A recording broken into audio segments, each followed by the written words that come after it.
যুবক, আল্লাহ বিবেক দিছে, বিবেকটা দিয়ে একটু হিসাব মিলায়া দেখো। তোমার মতো যুবক স্কুল কলেজে পড়ে, লেখাপড়া করে, চাকরি করে, 5 ওয়াক্ত নামাজ পড়ে আছে না নাই? দাড়িওয়ালা আছে না নাই? র্যাব, আর্মি, পুলিশ, বিডিআরের চাকরি করে, নামাজ ছাড়ে না। জলমের মুসলমানের কাছে আমার আবদার, আমি যে এতক্ষণ বয়ান করতেছি, একবারও কিন্তু বলি নাই তাবলিগে যাও, একবারও কিন্তু বলি নাই চরমনাই যাও, একবারও বলি নাই উজানির ময়দানে যাও, একবারও বলি নাই তুমি 22 হাত পাগড়ি লাগাও, একবারও বলি নাই তুমি কওমি মাদ্রাসায় যাও, একবারও বলি নাই তুমি স্কুল কলেজ ছেড়ে দাও, একবারও বলি নাই তুমি চিল্লা লাগাও, একবারও বলি নাই তুমি নানুপুর পীরের দরবারে যাও। বাবা, আমি কেন বলি নাই? আমি শুধু এতটুকুই বলবো, তুমি পীরের দরবারে যাও বা না যাও তোমার ইচ্ছা, তুমি তাবলীগ করো না করো তোমার ইচ্ছা, তবে আমি অনুরোধ এতটুকু করব, স্কুল কলেজে পড়িয়াও যেন জান্নাতের পথ পাইয়া যাও, স্কুল কলেজে পড়িয়া চাকরি করিয়াও যেন জান্নাতের পথ পাও। চাকরির কাছে থাইকা, কলেজে থাইকা লেখাপড়া কইরা কি জান্নাতের পথ পাওয়া যাবে নি? বলো, যাবে। অতএব আমি সেই পথটাই দিতে চাই। বাবা, তোমার মতো কত যুবক জলমের বাজারে ব্যবসা করে, আজান হলে দোকান বন্ধ করে দৌড়ায় মসজিদে চলে যায়। এমন ব্যবসায়ী কি জলম এলাকায় নাই? নিজের মনটারে বুঝাইও। আমি কিন্তু হুজুর হইতে বলি নাই, বরং আমি বললাম তোমার মতো জেনারেল লাইনের যুবক যদি ব্যবসা করে, নামাজ পড়ে, বলো তোমার পায়ে হাত রাইখা বলি, বলো তুমি কেন নামাজ পড়তে পারো না? তোমার মতো বাংলা লাইনের মানুষটা ময়দানে কৃষিকাজ করিয়াও যদি নামাজ পড়ে, বলো বাবা তুমি কেন নামাজ পড়তে পারবা না? আমার রসুলের আদর্শ নামাজ, আমার নবী অসুস্থ হইয়াও নামাজ ছাড়েন না। ও আল্লাহর বান্দারা, ও যুবক বাবা, তোমার মতো যুবক ওসি, ডিসিএসপি 5 ওয়াক্ত নামাজি নাই? তোমার বিবেকের কাছে জিজ্ঞাসা করো, তুমি কেন পারবা না?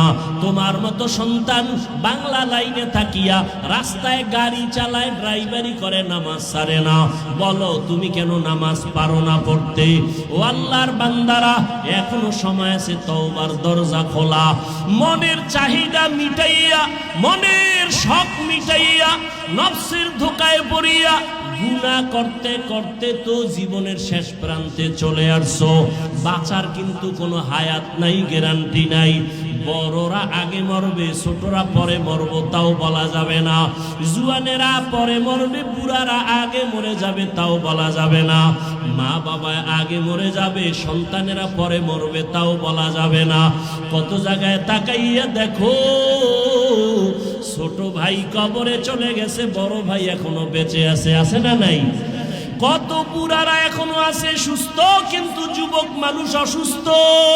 ও যুবক, তাকাইয়া দেখো, গাড়ির নিচে তোমার আমার মতো কত যুবকের লাশ, পানির নিচে কত লাশ, ঘুমের বিছানায় কত লাশ, মহামারী করোনায় কত লাশ, ডেঙ্গুর ভিতরে কত যুবকের লাশ, ঘুমের বিছানায় মরণের যুবকের লাশ।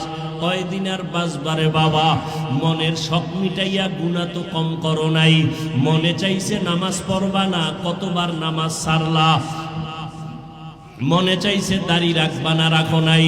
মনে চাইছে পার্কে পার্কে ঘুরবা, অনেক জীবন কাটাইলা ঘুরে ঘুরে। মনের জাল মিটাইয়া গুনাহ তো কম করলা না। আরে আমার মাওলার কথা কি তোমার মনে পড়ে না? রহমতের নবীর কথা কি তোমার অন্তরে আসে না? উলামায়ে কেরামের বয়ান কি তোমার অন্তরে ধাক্কা লাগায় না? ও যুবক, সাহাবায়ে কেরাম নবীর হাতে কালেমা পড়িয়া জান্নাতের টিকিট পাইয়া মৃত্যু পর্যন্ত শুধু কান্নার আওয়াজ। আল্লাহর আদালতে কেমনে দাঁড়াইয়া জবাব দিব? আবু বকরের কান্না, ওমরের কান্না, ওসমানের কান্না, জীবনটা কান্নায় কাটায় দিলেন। আর তোমার আমার তো কোনো আমলের খবরই নাই, চোখেও পানি নাই রে যুবক। কয়দিন আর জীবনের বাহাদুরি করবা, যৌবনের বাহাদুরি করবা, এখনো সময় আছে, তওবা করে নাও। ডাক্তার হও তবে আদর্শবান ডাক্তার হইও, ইঞ্জিনিয়ার হলে আদর্শবান ইঞ্জিনিয়ার হইও। বলবা হাফিজ ভাই আদর্শবান ডাক্তার হওয়ার জন্য কি করতে হবে? ভালো করে মনে রাখবা, তিনটা জায়গায় বেয়াদবি করা যাবে না। যদি করো তো জীবনে ডাক্তার হতে পারবা, আদর্শবান হতে পারবা না। ইঞ্জিনিয়ার হতে পারবা, আদর্শবান হতে পারবা না। এক নাম্বার জায়গা, মা বাবার সাথে বেয়াদবি করা যাবে না। দ্বিতীয়, মুরব্বী উলামায়ে কেরামের সাথে বেয়াদবি করা যাবে না। আর একটা হলো তোমার শিক্ষকের সাথে বেয়াদবি করা যাবে না। এই তিন জায়গায় যদি বেয়াদবি করো, আল্লাহর কসম আদর্শবান হতে পারবা না, সম্মান জীবনে আসবে না, বরং মরণের আগে তোমার পতন শুরু হয়ে যাবে। মা বাবার সাথে যদি বেয়াদবি করো, মরার আগেই তোর বিছানায় পড়ে পঙ্গু হয়ে যাবি। যদি শিক্ষকের সাথে বেয়াদবি করো, আর শিক্ষক যদি কষ্ট পায় একটা নিঃশ্বাস ফেলে দেয়, মরার আগে জীবন ধ্বংস হয়ে যাবে। মুরব্বী ওলামায়ে কেরামের অন্তরে যদি কষ্ট দিয়া চলো, জীবনটা মরণের আগে ব্যাহত হয়ে যাবে। এই জন্য তিন জায়গায় বেয়াদবি করা যাবে না।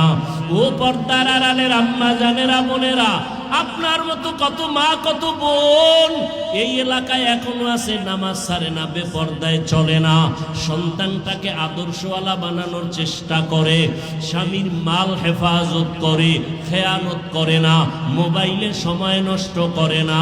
ও আম্মা জানেরা, আপনাদের এই সন্তানদের যত বয়ান করলাম, এই বয়ানগুলো কাজে লাগানোর জন্য আপনাদের মেহনত আর দোয়া লাগবে। কারণ আপনাদের দোয়া ছাড়া সন্তানের জীবনে সফলতা আসবে না। মা বাবার চোখের পানি আর দোয়া সন্তানের সফলতার চাবি। মা বাবার চোখের পানি আর দোয়া না থাকলে আমি এই চেয়ারে বসতে পারতাম না। মা বাবার চোখের পানি দোয়া না থাকলে তুমিও লেখাপড়ায় ভালো নাম্বার পাইতা না, চাকরি করতে পারতা না, তোমার বাড়ি গাড়িও হতো না, সম্মানের চেয়ারও পাইতা না। ওই মা বাবার দোয়া নাও। ও পর্দার আড়ালের আম্মা জানেরা, আপনার মতো কত মা কত বোন পর্দা করে, স্বামীর মাল হেফাজত করে, নামাজ পড়ে, আপনারা কেন পারবেন না? আপনাদের এত সম্মান আল্লাহ দান করেছেন। আপনারা নবীদের মায়ের মতো দামি মা, সাহাবায়ে কেরামদের মায়ের মতো দামি মা, খাদিজা রাদিয়াল্লাহু আনহার মতো দামি নারী। আপনারা তো আয়েশা রাদিয়াল্লাহু আনহার মতো দামি নারী। আপনারা তো ফাতেমা রাদিয়াল্লাহু আনহার মতো দামি নারী। আপনারা তো ইসমাইল নবীর মা হাজেরা আলাইহা সালামের মতো দামি নারী। আপনারা তো ঈসা নবীর মা মারিয়াম আলাইহা সালামের মতো দামি নারী। এই দুনিয়াতে আল্লাহর এক বড় দুশমন ছিল ফেরাউন।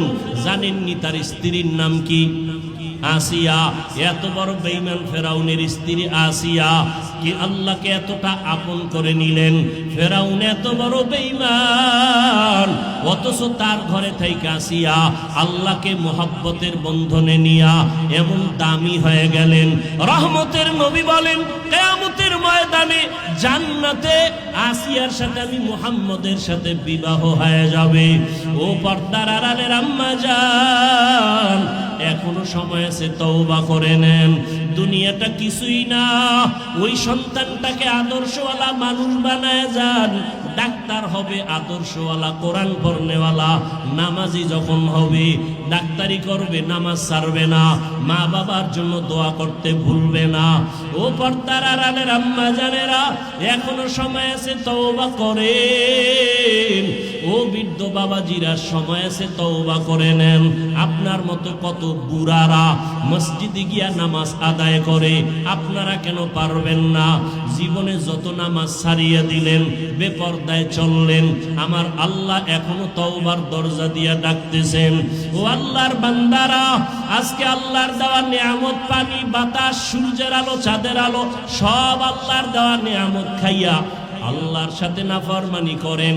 শাস্তিটা বড় কঠিন, কিন্তু চিন্তা করছেননি যেই শাস্তির ভয়ে রহমতের নবীও কান্না করতেছেন রুমের মধ্যে বসিয়া।